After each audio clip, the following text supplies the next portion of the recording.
Hello, welcome everyone. Welcome to our first seminar. Um, we are allowing people in, so thank you for being here. Yes, we're all set. So thank you for joining us today in our first webinar. I'll pass on the floor to Janine first for some introductory remarks, and then I continue with some organizing principles. Janine, please. Thank you. Yeah, so welcome to this inaugural webinar of our research department project on labor compliance. So as many of you know very well, the ILO's work is centered on establishing labor protections through international labor standards and on working to extend such protections to all workers regardless of their occupation or sector. In academia, and even in a lot of policy discussions, the central focus has tended to be about at what level of protection does the law grant? And this has, of course, led to many debates about whether that level is too rigid or too flexible or so forth. There's been, however, much less attention observed in practice on the degree of compliance. So to what extent through the laws that are on the books are they actually realized in practice on the ground? And this has received a lot less attention than one would expect. So this ILO research project on labor compliance aims to provide ILO constituents and the wider public with a greater understanding of current deficiencies in compliance with labor protection law, and ultimately to provide insights that can support ILO constituents in strengthening enforcement and compliance. So this research project will build on existing literature and data analysis and case studies. It also has a practical component aimed at better understanding the realities on the ground, because these realities can inform our research. We've thus launched this series of webinars entitled From Theory to Practice with policymakers across the world to discuss the practicalities and everyday realities of their work in compliance and enforcement. So today's talk kicks off the events. We have a few more planned for this year. In July, we will have somebody from the Brazilian Labor Inspectorate. And in the fall, we're hoping to have somebody from the European Labour Authority and also from Australia's Fair Work Ombudsman Office. So now I'll pass the floor to my colleague Fabiola Mieres, who's deeply involved in this research project and who will moderate today's event. Thank you very much. Thank you, Janine. So thank you very much for being here today. And also thank you to Tim for volunteering his time to share some of these insights with you. Before we move on to the presentation, I just would like to thank you for your time, but also say a little bit about how we're going to go around today. Tim will speak for about 35 minutes, and there will be a presentation displayed, which is already displayed for you. And I will encourage you to post your questions in the Q&A section of the Teams webinar series. Also, this webinar will be recorded. So we are hoping to set up our research compliance project website very soon, where we will post all these different activities and events for those who couldn't make it today on time. We're aware of that. I wanted to say those things for organization principles. And thanks again, Tim, for being today with us. Tim Harrison is the head of Secretariat in the Office of the Director of Labour Market Enforcement in the UK. He's an economist by profession who has, for the past 30 years, specialized in the economics of employment, migration, and social affairs issues. Since April 2017, he has been the head of Secretariat of the Office of the Director of Labour Market Enforcement in the UK, jointly sponsored by the Home Office and the Department for Business, leading the Secretariat, supporting its director, Margaret Beals. Prior to this role, Tim headed up the Secretariat of the Migration Advisory Committee between 2012 and 2017. And before this, he was a senior economist in the Labour Markets Directorate at what is now the Department for Business and Trade. So with vast experience on labour market issues, we're very happy to have you here today to share some of the insights, and the floor is all yours. Thank you. Thank you, Fabiola. Thank you, Janine. And a big thank you to the ILO for this invitation. This program, this series of events you're putting on promises to be really, really helpful and useful and extremely interesting, both for me and I'm sure for everybody else on the call. I want to thank all the participants as well. And if I forget to say so later on, I really do want to highlight how keen we are here in the UK to develop networks and build relationships and begin dialogues with as many of you as possible. So do feel free to reach out to us at the end, and we'll be more than happy to follow up on any questions and any other queries you may have. Moving on to the next slide, please, Alessandro. So what I'm going to do today is talk through obviously the experience from the UK. There has been a lot going on in the last 10 years or so. Inevitably, I'm presenting a view from the DLME, Director of Labour Market Enforcement angle. I will most likely touch on some other things which are relevant and are big and important in themselves, but obviously time doesn't allow for me to go into those today. I have, however, put some links at the end to further reading, should that be of interest to you. So just a quick run through of what I'm planning to cover. So first of all, I just want to give you a sense of what the institutional framework is, the institutional setting in the UK regarding labour market enforcement. Then I'll move on to really what drove the changes that resulted from sort of 2015 or so onwards. I'll then look directly at the work of DLME, its remit and what it's produced, and to some extent its impact. And then think about, I guess, really recent or current debates around labour market enforcement in the UK. Then I'll offer some final thoughts, and as I said, there's some annex material which may be helpful as well. So moving on to the next slide. So basically, this is just a very simplified version of the labour market compliance enforcement landscape in the UK. And the idea is to split it into sort of three blocks. So first of all, you have what is essentially your sort of entry to the system, sort of help and guidance. Moving on to the compliance and enforcement aspects. And I guess here, really the distinction, which I'm sure is probably common in many other countries, is the split between individual rights enforcement and state-led enforcement. And then at the end, we have employment tribunals, or essentially labour courts. And I guess the thing to bring out here is that state-led enforcement kind of goes beyond it stretches across all three of those segments, really. So it does provide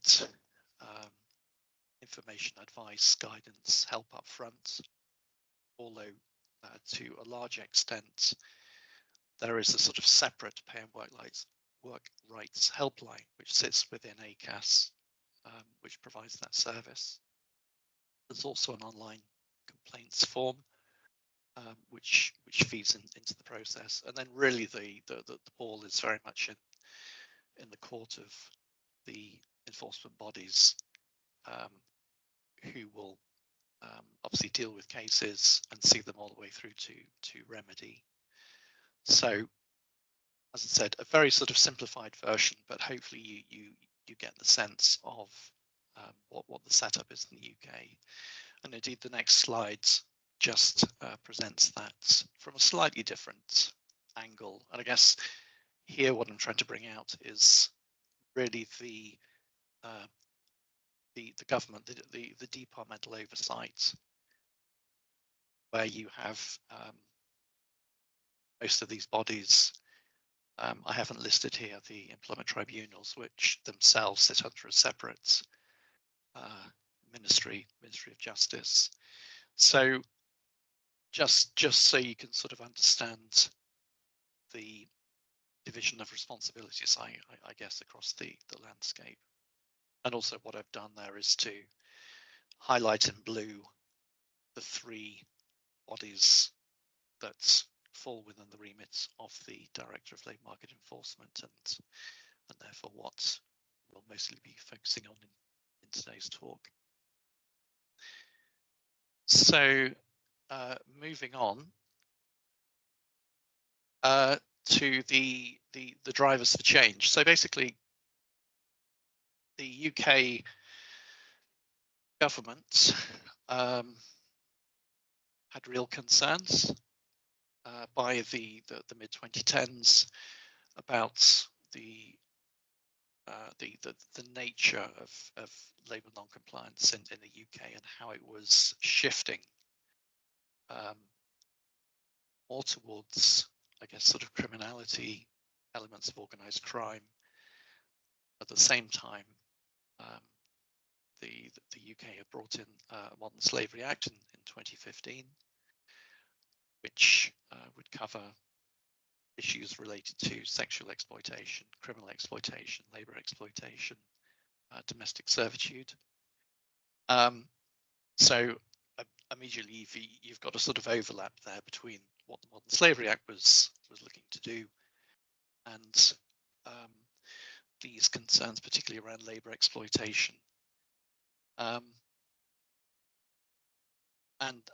one thing I should highlight, I mean, it is still very much the prevailing view that employers are striving to get it right. They are, for the most part, compliant, and the evidence would suggest that a lot of the non-compliance, particularly at the sort of lower harm end, is arguably sort of accidental or out of ignorance. Clearly, there are those serious cases at the other end of the spectrum, which we'll come on to shortly. But I guess what really sparked these concerns, and hence consultation that the government undertook in the mid-2010s, was really around how the nature of labour market non-compliance was shifting and changing. I should also highlight that the UK has a national minimum wage, and we've recently celebrated 25 years of that. And I think it's fair to say that's been a huge policy success. What I would say in this space is that from 2016, the decision was taken to extend the minimum wage to introduce a national living wage, which was basically targeted at those aged 25 and above. So essentially, they had a higher rate of minimum wage. And of course, what this does from an enforcement perspective is to increase quite considerably the pool of workers who might be affected. So again, you've got all of these things going on at the same time, and trying to balance out various competing policy areas, essentially.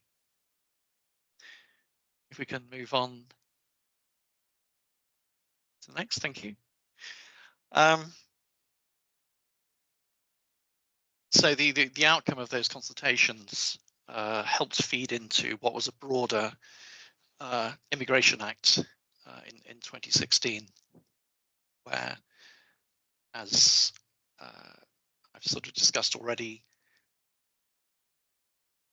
the challenge was to improve the effectiveness of employment rights, particularly in a sort of shifting picture of what these of what labour exploitation looked like, and also to ensure that the bodies had new tools to tackle some of these practices.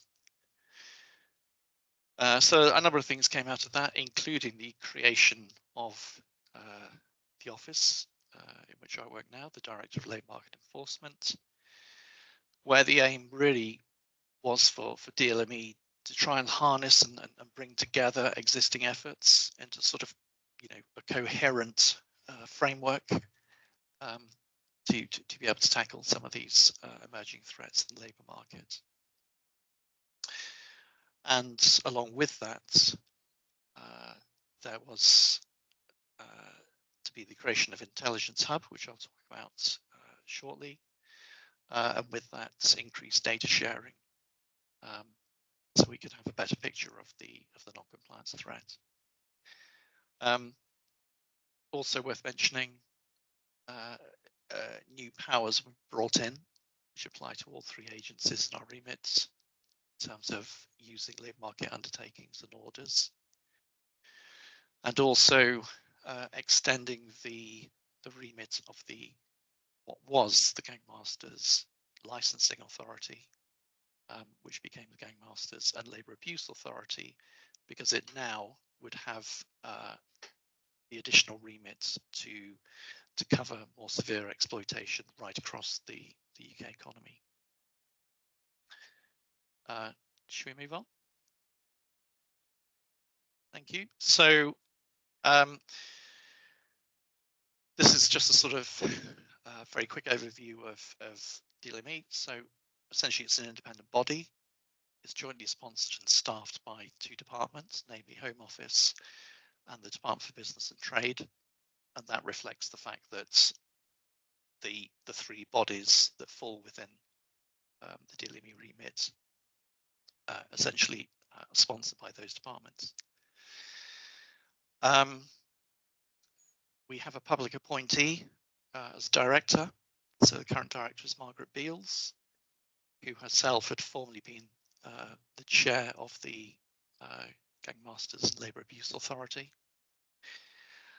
And I guess one of the really sort of important things to bring out, which hopefully comes across with the diagram on the left, is the spectrum of non-compliance. So as I was saying a few moments ago, you're going from the perfectly compliant all the way through to really severe labour abuse, modern slavery, and lots of stuff in between. And at the top of that diagram, you get a sense of where these different organizations sit in terms of their focus. So the very top bar, which was about GLA and LAPO remits, really that was the new bit that was added on to the GLA, which really gave them the powers and the capability to deal with more serious labour exploitation. So in terms of what we have to do, we produce, well, broadly, there are three statutory obligations. One is to produce an annual strategy, which is to help inform the approach to labour market enforcement. We then later on do an annual report, which essentially reports on progress against the recommendations that were implemented. And then we have this information hub, which I'll speak more about in a moment. But this is really our sort of evidence base, our kind of nerve center, if you like, about knowing as much as we can and painting the best possible picture of the non-compliance threat. One final important consideration is the recommendations made through the strategy.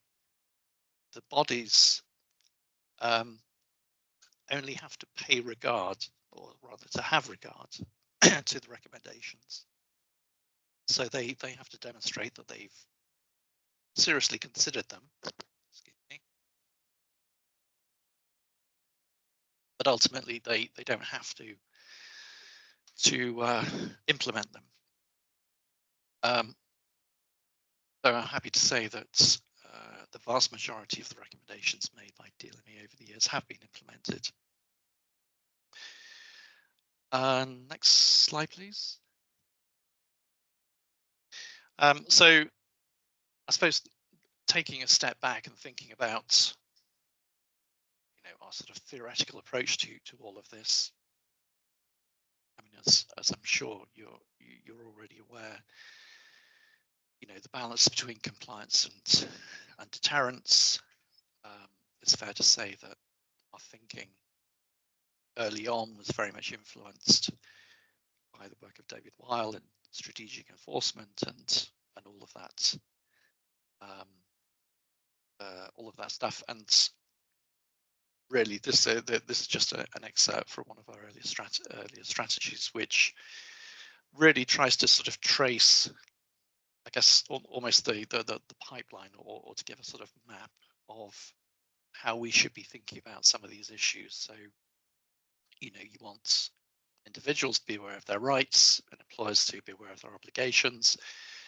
They need to know where to go for help, where to find remedies. You want workers to be able to feed in complaints into the system. Equally, we need to have a good picture of what the threat looks like, and therefore you can steer resources in the appropriate direction. In terms of the response from the bodies, to make sure that they have clear priorities, that they can work together, and they can respond quickly and efficiently to issues raised by people. And then at the end of it all, you want to make sure that all of this effort pays off. That you're going to have interventions and help that make a difference. And when you think about it, in the case of the UK, on the three bodies that fall within our remit, we're spending about £40 million a year of public money on that. So that's roughly $50 million.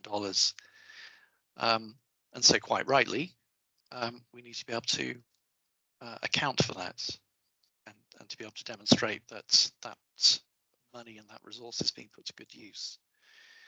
So that's a theme that will emerge as we go through this. So moving on.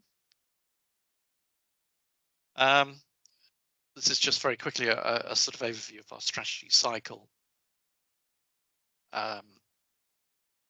So essentially, we have to produce a strategy every year.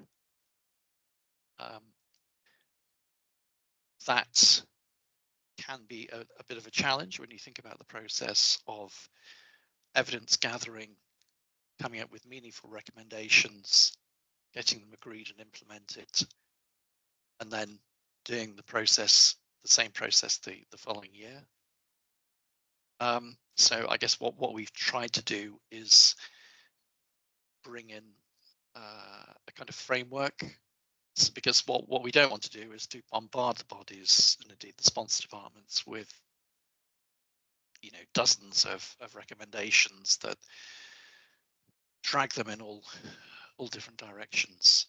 So what we're trying to do is to have some sort of building blocks that we can have sort of themes that will go across the piece. In terms of producing a strategy, inevitably it is very much evidence driven. So we do a public call for evidence. We have as many stakeholder meetings as we can achieve. And it's really invaluable. We're getting the picture from the ground up. So we'll also sort of undertake visits and see and try and see some of these things in action. And then obviously we're feeding in any other sort of analysis and risk modeling that can help inform where the priorities might be. Then we go through a period of analysing and synthesizing all of that evidence to identify where we think there are areas that might merit a recommendation. Strategy is then drafted and submitted to government. Importantly, government has to clear the strategy before it's published. And then following that, we go into an annual report cycle where we look back on the recommendations from previous years to see whether and to what extent they have been implemented. And can we move on? Sorry.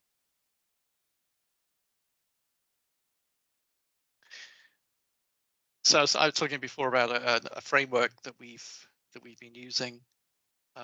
So for the last 2 or 3 years, our approach has been around a 4-theme structure,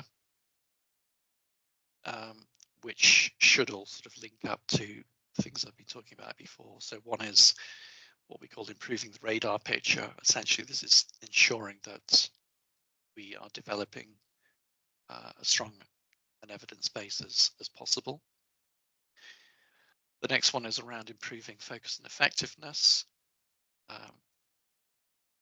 Again, as I said earlier, we need to make sure that public money is being well spent, that we're helping the enforcement bodies prioritize their work, and we understand, you know, the impact of their interventions and where these may need to be modified. The third one is around better joined up thinking. Inevitably, when different organizations have different remits and in terms of their accountability, the danger is you can have quite a narrow focus, just doing your bit, as it were. And what we're very conscious of is that, I guess, the world doesn't always operate that way, that, you know, you might have a sector that is a greater risk of non-compliance, but there may be different elements to that, and you want to be able to gain an overall picture of what's going on there and see, I guess, you know, what levers you might be able to use to improve that situation. So we're really keen that we're covering the gaps in what we're doing. And then the final one is really around engagement and support. So a perennial issue is making sure that workers are aware as possible of their rights. How do we improve the communications to them? But equally for employers too, we want to make sure that they understand their legal obligations. So that is something that is very much a constant in the work that we've been doing. Okay, can we move on? Just say something about the information hub. So again, statutory obligations here for the director. So first of all, we've been asked to measure essentially the extent of labour market exploitation, both currently and giving a sense of where it's going in the coming years. And hopefully you'll appreciate that this is quite a challenge. I mean, not just in labour market space, in sort of tax, environmental standards, those sorts of things. Getting a good measure or a good feel of the extent of non-compliance is difficult. At the same time, the information hub is designed to basically capture a lot of information to be able to make that strategic assessment of where the emerging threats or the biggest threats are, that we can feed those back to the bodies. I've listed there some of the work that those two parts of the information hub are doing. I won't go through them all now. I might pick up on one or two later, but I think we should probably move on. So progress so far. So we've done 6 full strategies, and we've come up with over 130 full partial recommendations. As I said before, most of these have been accepted. Obviously, I can't go through all of them, so I've just picked out a few things here which will hopefully demonstrate some of what has been achieved over the past few years. So in terms of the evidence base, we have something called a strategic coordination group, which basically brings together intelligence analysts and those from the operational side of the enforcement bodies. And that's very much,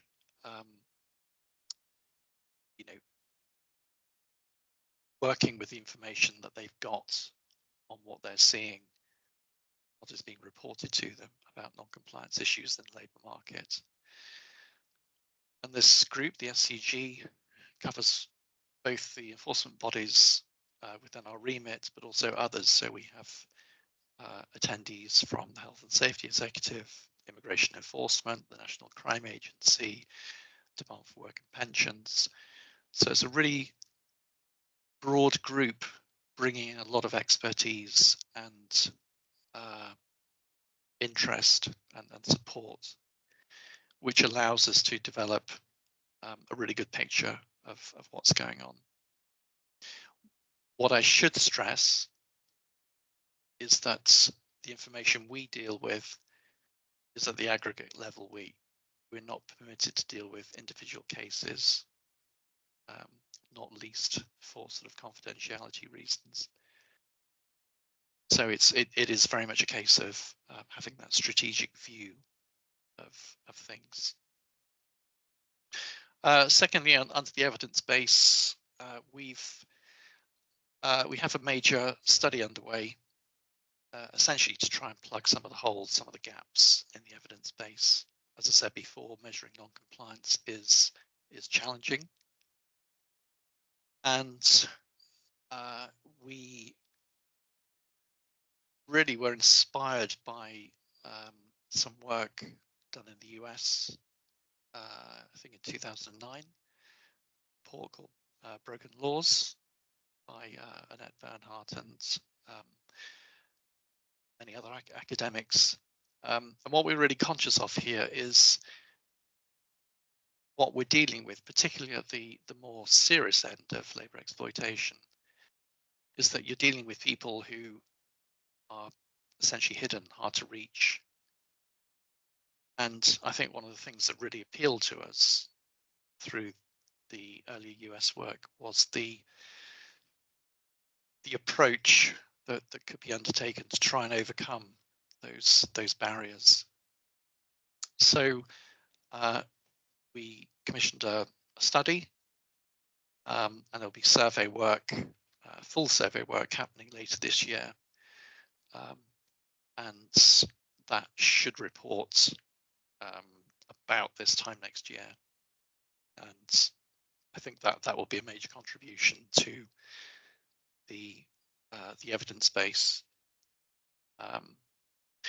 It's very innovative. We'll have to see how it works out, but we're very hopeful, and we look forward to reporting on that in due course.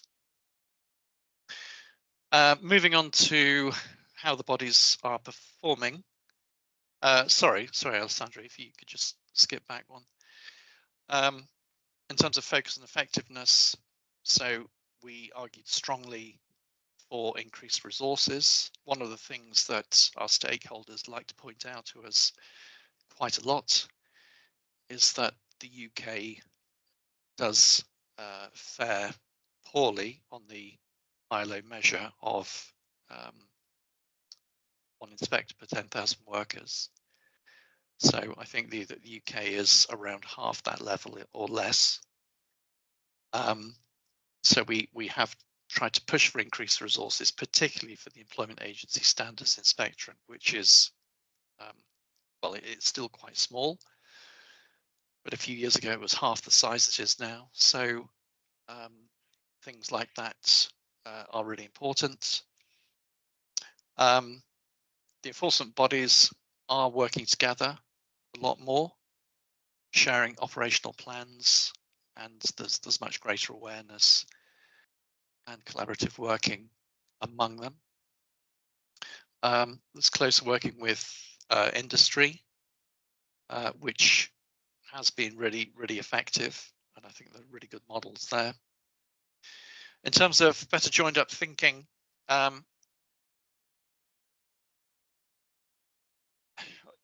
what has been really interesting is how the bodies have reacted and learnt over the past few years. Initially in the face of quite big sort of media allegations, first of all in the textiles industry, which resulted in a significant labour market enforcement operation or joint operation involving multiple agencies. There's a lot of good learning that came out of that, which has then been applied to other areas, for instance, in adult social care, where again, allegations of modern slavery have come to light in the media and other places. And of course, trying to have a better sense of how and where labour market enforcement fits within wider policy debates. So again, in the sense of social care, inevitably a growing area, one that is struggling funding wise. We need to make sure that as thinking around reform of sectors such as social care can include issues that relate to labour market enforcement, to make sure that the risks there are minimised. And then we've seen better engagement and support between the bodies, so they are joining together to provide more joint messaging and comms, essentially. And we have a national minimum wage naming scheme, which uses reputational penalties,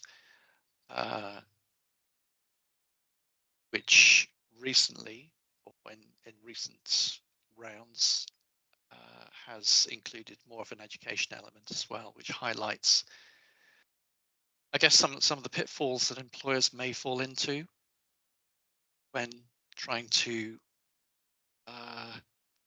ensure that they're paying the minimum wage.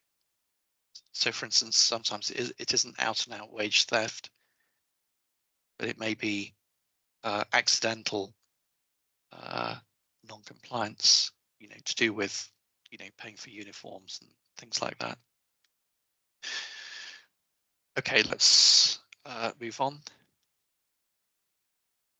Tim, we would really like to give some space for questions, so okay. Maybe 5 more minutes or something like that. Okay. Yeah, thank you. So, yeah, I won't go through all of these. Inevitably, this is all a work in progress. There are lots of things we still need to think about, which you can see there, but I won't go through those now. If we can move on. So, thinking about the future, after the first full strategy was submitted, the government realised, as you'll see from the next slide, if we move on to that, the landscape is still very busy. It's very sort of fragmented. And you can imagine, for the average person in the street, understanding their employment rights and knowing where to go to get those enforced is a bit of a challenge. So there was a proposal to create a single enforcement body to try and improve some of this. If I can just ask you to move on, Alessandro, thank you. So there we see some of the areas that it was concluded that should be part of a single enforcement body. So that includes not least the 3 bodies that fall under the DLME remit, plus new areas which indeed had been highlighted with recommendations from DLME, essentially to have state enforcement for, first of all, holiday pay, but then regulation for umbrella companies. and for a variety of reasons, progress has stalled on creation of the SEB. But it's interesting that this is very much in the thinking across the wider political spectrum. So we'll see if that gets taken forward in the near future. Okay, next, please. DLME had expressed its own views on the SEB. I won't go through all of those. We very much came from the angle of thinking about the worker, what would work best for the worker, and indeed the employer. And it comes back to that idea of, you know, what does a good enforcement system look like. So I won't go through it now. Let's move on.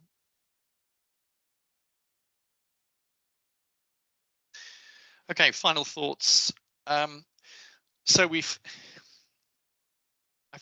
I've talked quite a bit about you know, setting out the sort of history, how we got here. I guess some of the more tangible stuff. What I wanted to also highlight was really more of the intangible stuff and the importance of these that we've come to realize throughout our work. So first of all, and this may well be a function of the nature of the powers that DLME has, but a lot of the collaboration and joint working really stems from the development of good working relationships between people in the various institutions. I think it's a really interesting question. Can you know, where you have separate agencies, can you systematically encourage them to work together, and how much really comes down to the individuals? And I think we've seen the power of that in the UK. Secondly, is around the currency of trust. I think this applies particularly to migrant workers who, even if they're aware of where they should report to with issues, would they trust state enforcement? And what might we need to do in addition to that to help? So, you know, we have a lot of community groups, a lot of non-governmental organizations who are working with vulnerable workers, who are really playing a really vital role in, first of all, providing support for those workers, but also giving a sense of what some of the emerging issues are, and then you get a sense of you know, the intelligence around the threats and everything.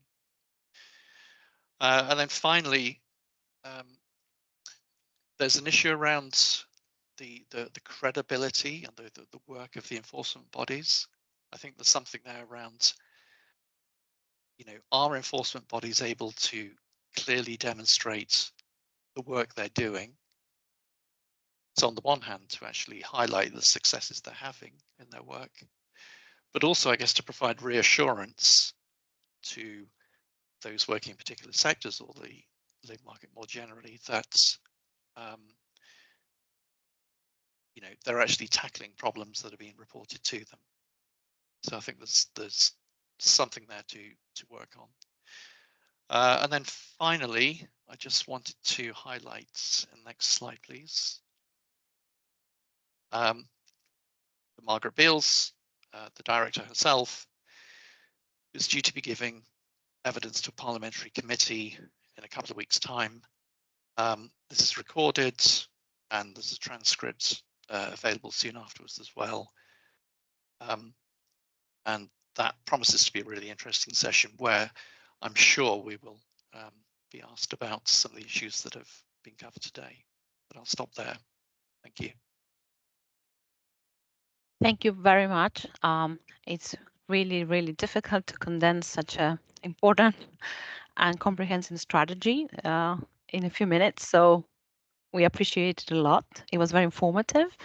And I will move straight to questions coming from our audience. If you agree, I will cluster them. Some are more based on strategy and others are more about collaboration. So I will read them out loud and you can address them together while we give some time for other colleagues and participants to post other questions. So one question is coming from the academic world.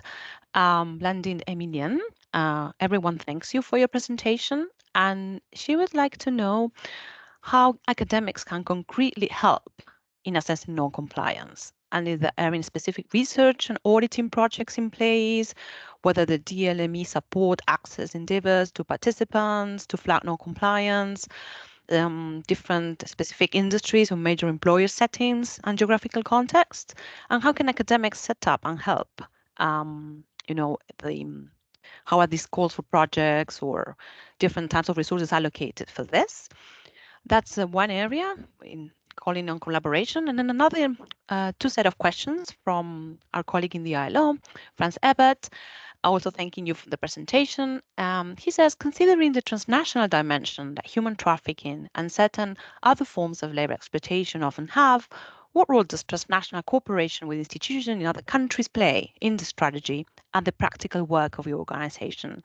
And the second question would be whether you can elaborate a little bit further on the GLAA, especially regarding its function in terms of addressing modern slavery and labor exploitation in the UK. Yes, I think we can start from there. The floor is yours. Okay, thank you. No, really good questions. So on the,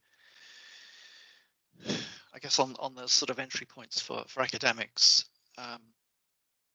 So we do undertake research ourselves, or commission research ourselves, I should say. And those are done through, I guess, sort of normal channels, invitations to tender, that sort of thing. There is something, particularly on the modern slavery side, there was something created a few years ago called the Modern Slavery Policy and Evidence Center, who regularly do calls for evidence and research in this space.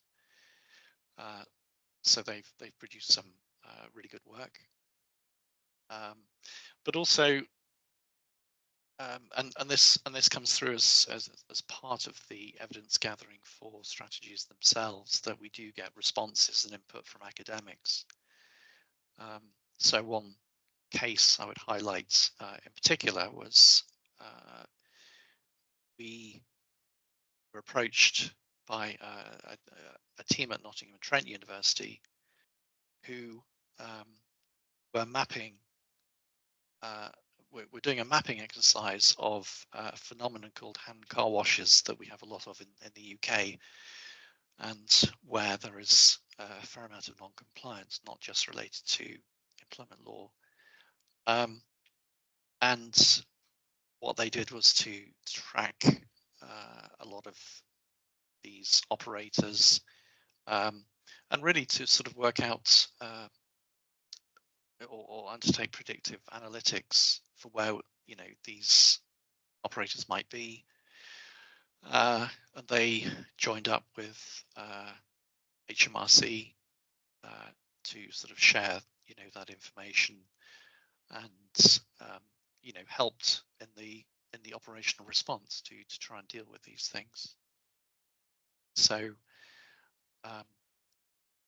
we very much welcome academic input, and yeah, I mean, happy to follow up further later if you wish to know more or ask more. In terms of the transnational dimension, that's a really interesting one. In terms of the remit for this office, it is UK only. Obviously, in today's world, that's quite limiting. And I guess one of the challenges we're finding, for instance, in terms of online recruitment, it's very easy to set yourself up as a recruiter, an online agency, anywhere you want in the world. So that question of extraterritoriality is one that is is very much in the minds of our colleagues at EAS, and indeed for us as well.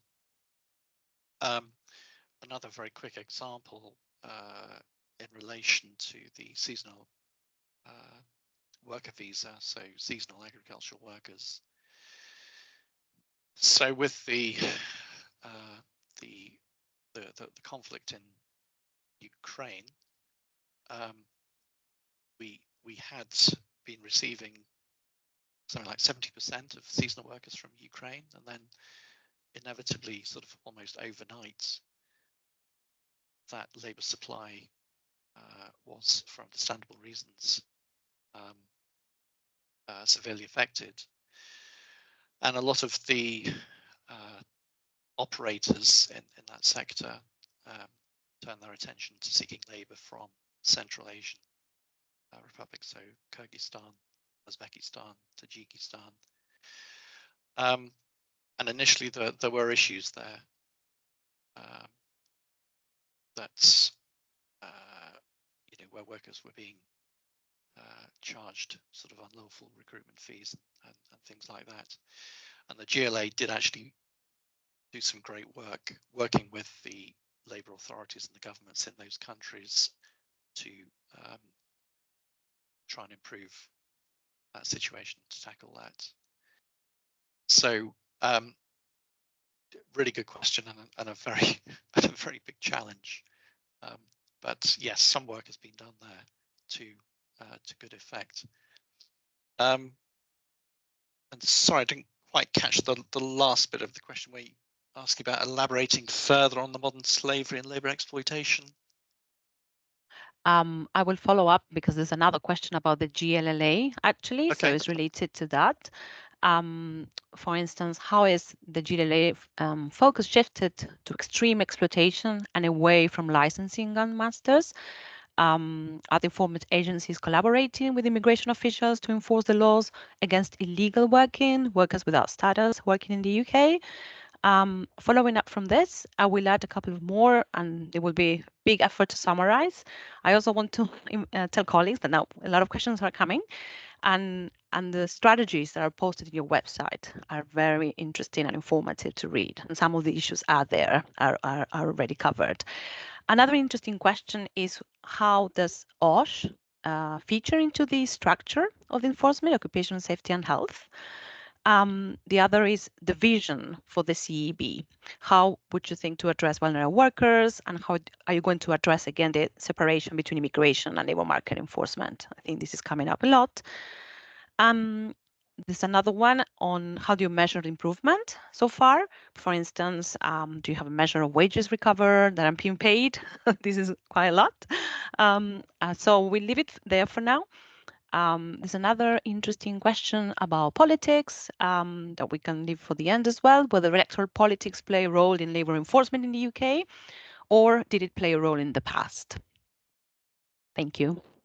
I know it's a lot. We probably have to follow up with some of the colleagues. Yeah, I mean, first of all, I'm happy to follow up in writing with any of more detailed answers if that's helpful. Yes, we have around maybe 4 minutes. We can give you one more because we started 2 minutes late. Okay. Yes, first of all, the issue around labour market enforcement and immigration enforcement. Yeah, no, that's a big issue. A lot of our stakeholders do make representations about concern over the overlap there. And some have suggested having sort of safe routes. Obviously there's inevitably going to be a fear of migrants and their immigration status. If they report to one body, will they get passed on to immigration enforcement and potentially be made to leave the country? Yeah, that's a big. I mean, to be honest, that's a big debate that I think we need to think about more in DLME, and particularly, I guess, because obviously the UK left the European Union, which then had a big impact on changing our sort of immigration system and where economic migrants were coming from. So there have been some sort of knock-on effects there in terms of labour market non-compliance. So in short, a really interesting question to which I don't have the perfect answer, but it is something that we do need to think about. In terms of measuring success, yeah, this is a difficult one. I mean, again, with the links I put at the end of the presentation, there are good annual reports that come from all three bodies. So a lot of data there. I guess the point I would make is something that we covered in an earlier strategy is, you know, just reporting numbers of cases or the value of wages or wage arrears recovered, is that a good measure of success? And I suppose our view was not necessarily. You know, essentially you want to be able to demonstrate that the work of the bodies is being effective in bearing down on non-compliance. So, you know, and I know this is done, you know, the world over and across all different sorts of organizations where the temptation is to just put out some metrics which probably don't really sort of answer that question on impact. But it's something. I mean, certainly the focus on evaluation is something that again has been a sort of consistent thread through our strategies, and yeah, basically we would like to see more work in that space to have proper measures of impact. So yes, a lot of these questions are really also some of the some that we are going to try to answer throughout the development of the project in different contexts and taking into account a political economy framework, some of these issues, really contextualizing the law.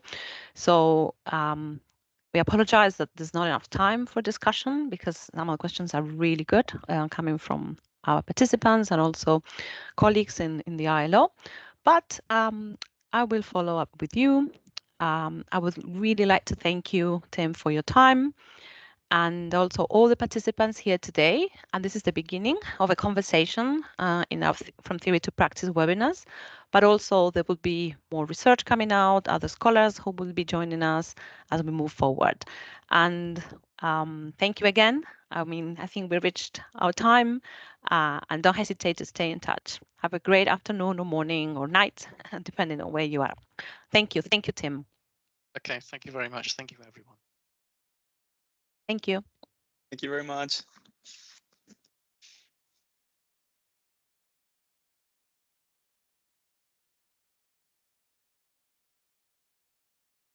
Alessandro, let's talk a bit. Janine is calling me. Hello. Oh, give me a second.